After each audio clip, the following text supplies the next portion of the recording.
Alright guys, today we're going to deal with the issue of exhaust drone. As you guys know, I just installed the Active AutoWorks exhaust. I actually had some seat time in the car yesterday. I took the family out for a long drive. We went out about an hour and a half drive, and what I noticed is around 2,000 RPMs. Really quite noticeable exhaust drone. Interestingly enough, my family didn't notice it, but I'm hypersensitive to things like that. It's always bothered me, noises. So we're going to see what we can do to try to fix that. The first idea I have is some sound deadening. Now I happen to have some mass loaded vinyl, MLV. If you Google it, you'll see mass loaded vinyl, same thing. And my first thought is to put some underneath the seat because sound obviously travels up from the seat. To get a seat out, actually really simple. I'll cut to it. There's basically clips that hold it in, and they're right about here. If you feel along the bottom of the edge of the seat, you'll get to a point where you feel an actual clip, and all you got to do is pull up. So I'm going to do that and show you guys.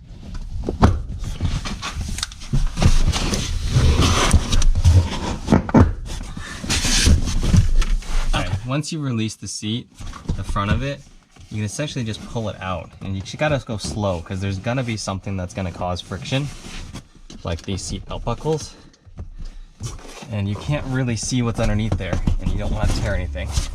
So that was it. You can actually see BMW's done a really nice job putting down sound deadening already. Oh, random screw.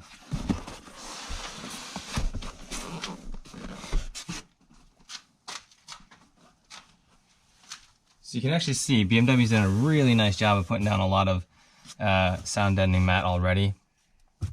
They probably weren't planning on you doing a aftermarket exhaust, so they're not going to put enough down for that. What I'm going to try to do is just lay some extra down. Don't put too much because it's going to be thick and you need to be able to get it back, the seat back in place. But yeah, that's going to be my plan. I actually had this lying around from another project I worked on a long time ago.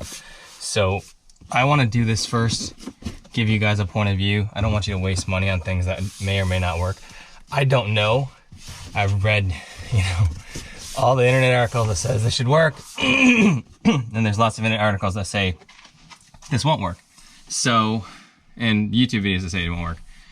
So the only way to know is to try it. And, I have it, so why not? So my goal with most of the things that I try to do, I want things to look like they were factory original, even if no one's gonna see them. So what I'm doing right here, I'm just gonna measure so I can put a nice clean edge against it, and then I'll take it out of the car and cut it. And then you're never gonna see this, but it'll basically just sit down into this well and take up all the space. So what I've done is I've actually cut the piece, and can you actually lift up the carpet a little bit and tuck that under. I did a really sharp edge, but that would hide any imperfections that you had. And then of course back here, you could go up into this space, but I was trying to do it simply and with the material that I had. I'm okay with it. The only thing you have to deal with is this tunnel's not exactly flat. I think by the time you put the seat back in to it, and then the weight of people sitting on it, it'll resolve that issue for you. So I'm not too worried. So the thing you need to pay attention to with reinstallation is just where the seat belts are. And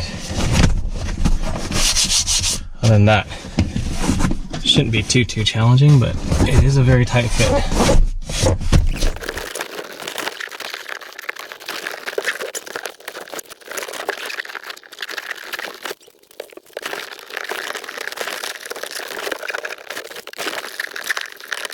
Okay, I'm back, and I got it all in, as you can see.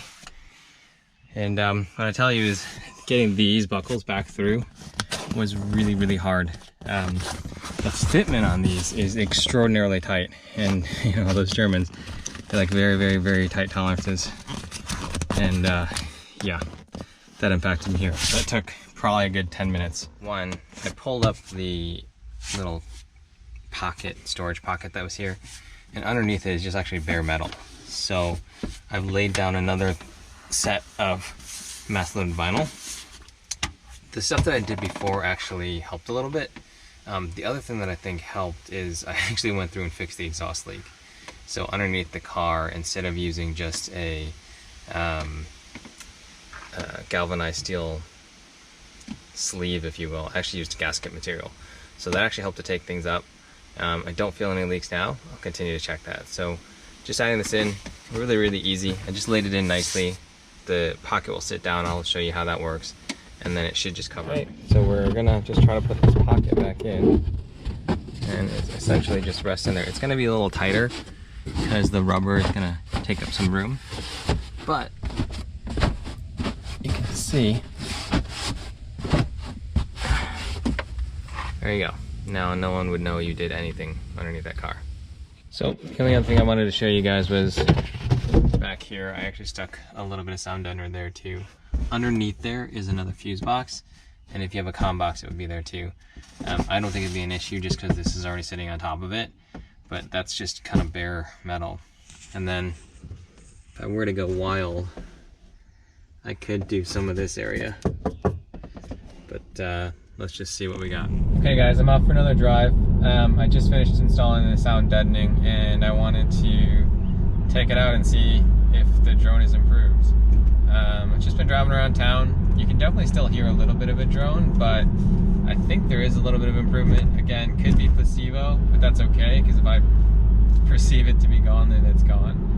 I don't have meters and such to measure if I'm still getting the resonance or not. So what I'm going to do is I'm going to go on the highway. Yesterday when I was on the highway in Eco and Comfort, I was really hearing the drone right around like 65, 70 miles an hour, which is not ideal because that's right where you should be cruising at when you're on a major highway.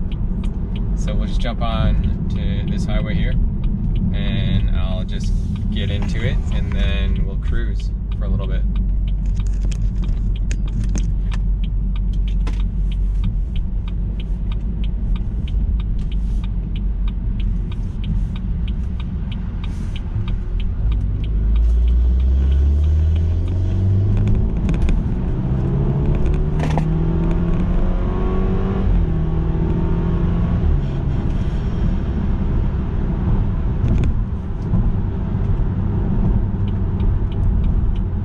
Had to go into sport mode, get her on that bus that you guys couldn't see.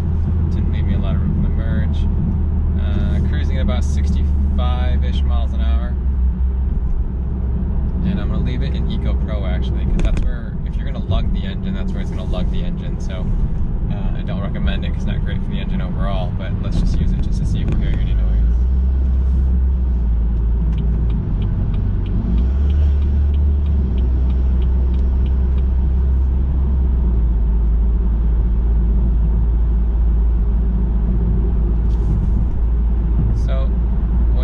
Accelerate and it lugs the engine, you definitely hear it a little bit, which is still there. I think it's a little less pronounced than yesterday, because yesterday I actually really felt like I was ringing in my ears a little bit. I'm going to jump into comfort mode right when we pass this rig.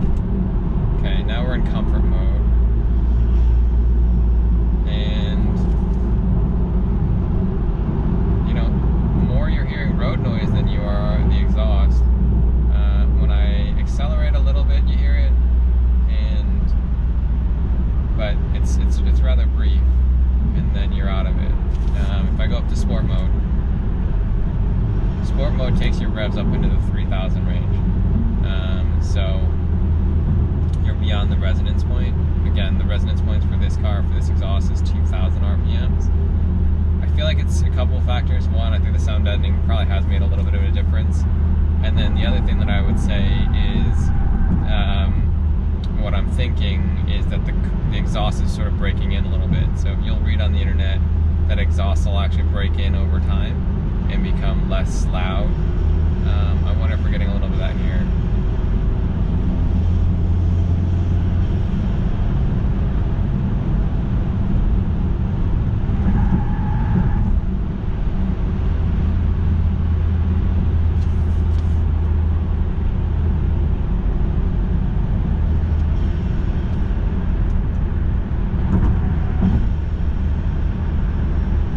This says nothing for what it sounds like outside the car, because you know, if you care about sounding like Boy Racer-y or whatever, then that might be an issue.